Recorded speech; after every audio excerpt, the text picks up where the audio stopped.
Is a PA the best way to train to be a PM? Can the PM skill set be taught? And if so, what are the best ways to learn? Okay, so this is controversial. Um, and a lot of you are not gonna like what I say. Um, it ends up that though PM skills can be taught and pattern recognition, there's a problem. The problem is personality type matters in investing. And there's only one way for me to actually show you guys this. And let me try to do that here. Um, mhm, mm.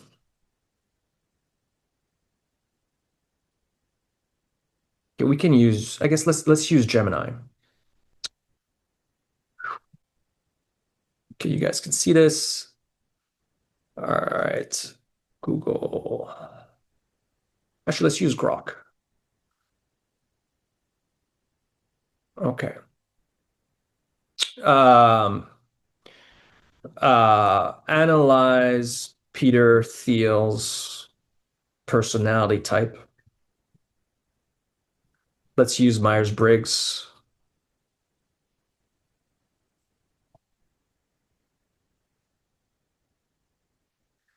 So one of the things that you're going to see is that Peter is an INTJ, right? Now, guys, I'm showing you guys this, and it's very important if you don't know Myers-Briggs to not immediately embrace this, okay? Because, for example, I'm not an INTJ, okay? And yet, if you keep doing this exercise, it keeps coming up.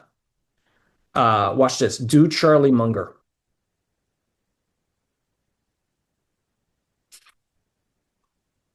Charlie is INTJ as well. That's interesting. Do Bruce Kovner, who used to run Caxton, fucking legend.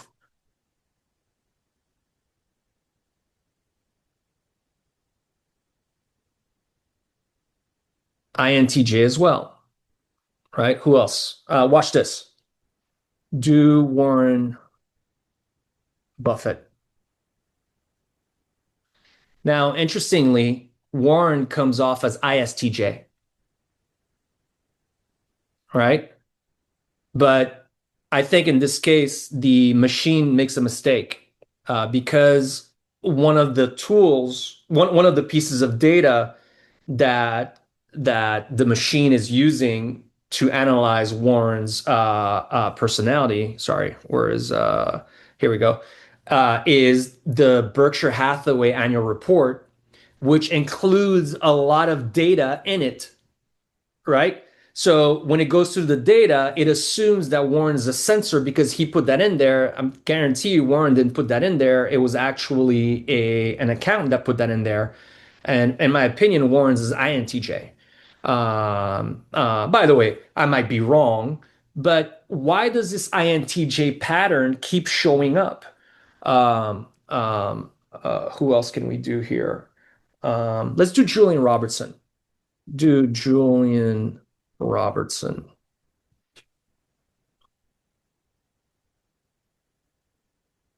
I think Julian was an extrovert.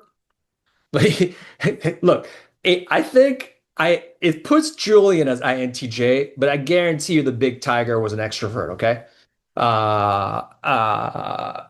from my studies, a few times I've seen him. So what is this INTJ pattern? Now, hold up. So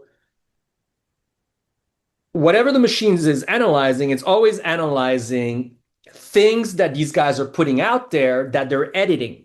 So it's very structured. So that data itself is fairly structured, right? The other thing that it's doing is it's not perfect. These machines make mistakes all the time. Okay, trust me on this. But what you find though is that this pattern keeps showing up over and over again. That the majority of some of the best investors in the world, and we've done this for over 400 people, a big majority of them are these INTJ types. By the way, I'm not an INTJ. I thought I was. I wished I was. I'm not. But what is the lesson? The lesson is that the majority of the time, if you're not that personality type, you already have a barrier in front of you. So how should you compensate for it? You should compensate for it by surrounding yourself with people that are that personality type. It's not perfect, okay? But that pattern keeps showing up. This is probably the most dangerous thing that you could ever learn from me because in many ways, ignorance is bliss. But knowing this can fuck you up in many ways. So again, be very, very, very careful extrapolating too much from this pattern.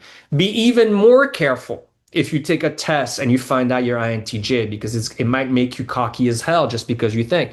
But again, personality matters. Temperament matters. Think of your personality and temperament as the channel through which your intellect goes through in the world. Okay? When a position's going against you and you're keeping your head or losing it, that's a function of your personality, right? Who you surround yourself with.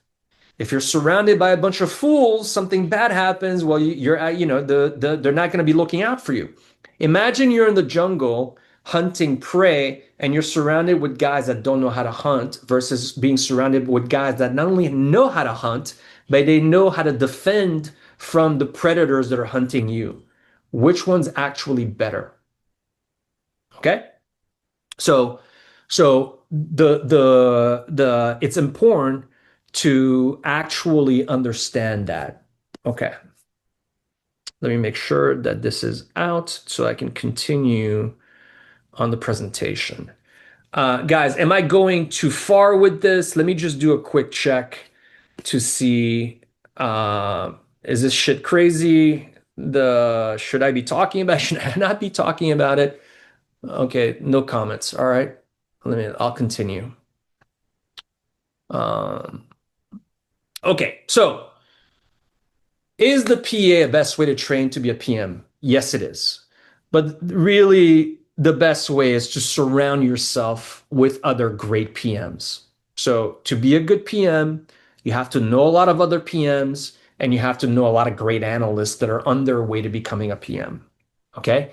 Now, portfolio management skills, there's five of them.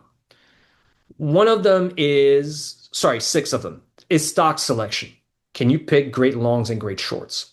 The second is position sizing. Can you size it accordingly? The third is exposure management. Can you manage your different sector exposures, market cap exposures, stylistic exposures, industry exposures, your longs and your shorts? Okay. Then there's trading acumen. Now, you'll find, can you trade around positions? Are you good at entry? Are you good at exit? These are all skills that are quantifiable, and there are programs out there that can actually show you how to, quantify how to be good at those things. Now, having been involved in a business that did that, one of the things that I know is that exposure management is very difficult to add value in. So is trading acumen, so is position sizing. Most PMs are actually pretty good at stock selection. Okay. Best way to to become a PM that I know is you start picking stocks, but you make a list of other PMs that you know and notepad in hand, you go meet them and you say, hey, I want to become a PM. How do I fail at becoming a PM? Not how to succeed. How do I fail at it? And you keep writing things down and you go by category. How do I fail at hiring? How do I fail at stock selection? How do I fail at position sizing? How do I fail at exposure management? How do I fail at trading acumen? Because you'll find that because of your personality, the ways that you succeed are going to be more or less idiosyncratic to you. But the way that you fail, there's a lot of fairly known patterns that you don't do, and you got to learn what those are before you start, right? So, for example, one of the problems that you encounter is what we call the teeny weeny problem, which is that most PMs destroy value with their small position sizes, whether long or short. I don't know how many times I have to learn this lesson, okay? But recently, like I'm like, that's it. We'll fucking do this again. But when somebody shows you how much value the short value, it's like, wow, that was shocking. Okay, we're not going to do that again. And again, it shows that, I mean, but sorry, so what are the other problems? Okay, averaging down, averaging up, cross-referencing ideas. These are all PM skills that you can ask somebody about. Is how do you fail at doing that? Okay. The third is run a shadow portfolio. So let's say you're not allowed to have a PA. Can you still have a portfolio that just lives on Excel that you meticulously say, okay, I like this as a long, let me buy a position, and then you track those results over time? And then run it with different exposure levels. So on one tab, you run it like a Tiger Cub would. So running Jones model, 120 long, 80 short, 40 net, and then you manage the exposures and you notice how that thing is behaving on a day-to-day basis. Then you run the same ideas factor neutral. You run the same ideas beta neutral. Then you run the same ideas market neutral. And then you more or less see like, wait, why in this environment does the Jones model portfolio outperform? Why is the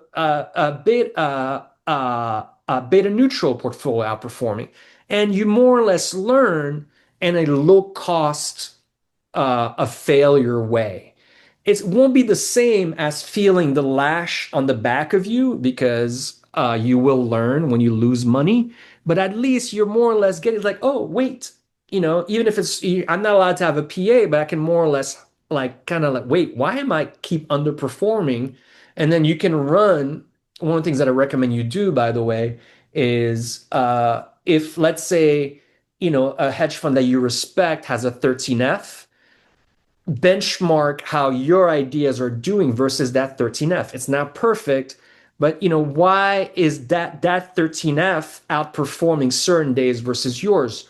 These are things that you ask yourself a question. You may not know the answer, but in many ways, the question is the answer, right? Just asking it one day, you'll find the answer.